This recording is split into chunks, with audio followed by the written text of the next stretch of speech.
The city is shrouded in darkness, not just from the usual power outages, but from a calculated blackout engineered by foreign forces. Suddenly, explosions rock the skyline, lighting up military bases like fireworks on the 4th of July. Helicopters swarm the skies, special ops teams rappel down ropes.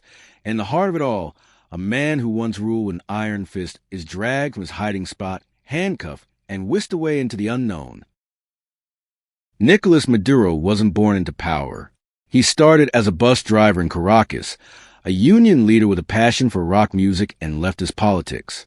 In the 1990s, he crossed paths with Hugo Chavez, the fiery revolutionary who would reshape Venezuela. Chavez saw potential in Maduro's loyalty and street smarts, grooming him as a protege. When Chavez became president in 1999, Maduro rose through the ranks, foreign minister, vice president. But Chavez's death in 2013 from cancer left a vacuum. Maduro stepped in, winning a razor-thin election amid cries of fraud. He promised to continue Chavez's socialist Bolivarian revolution, pouring oil revenues into social programs. At first, it worked. Poverty dropped, healthcare expanded. Venezuela, sitting on the world's largest oil reserves, seemed unstoppable. Yet cracks appeared. Oil prices plummeted in 2014. Corruption scandals erupted. Hyperinflation hit, turning the bolivar worthless. Food shortages sparked riots.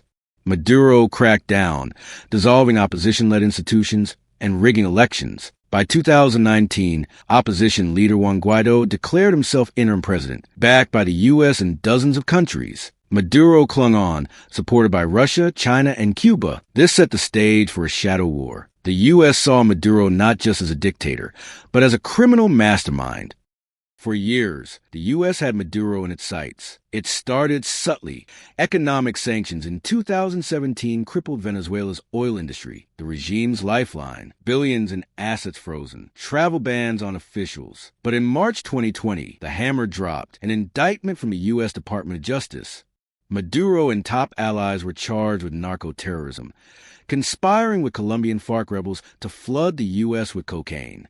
The Cartel of the Suns, they called it, named after the sun insignias on Venezuelan generals' uniforms.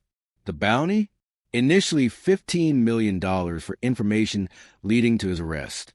By 2025, it ballooned to $50 million after the Treasury designated the cartel a global terrorist group. Maduro laughed it off, calling it cowboy diplomacy. But behind the scenes, tensions escalated. Venezuela's 2024 election?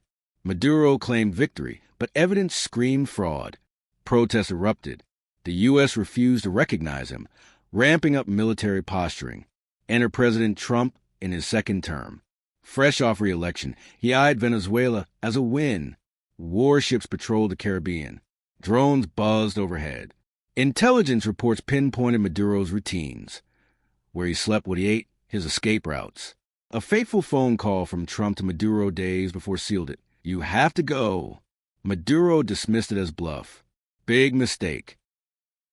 This wasn't improvised.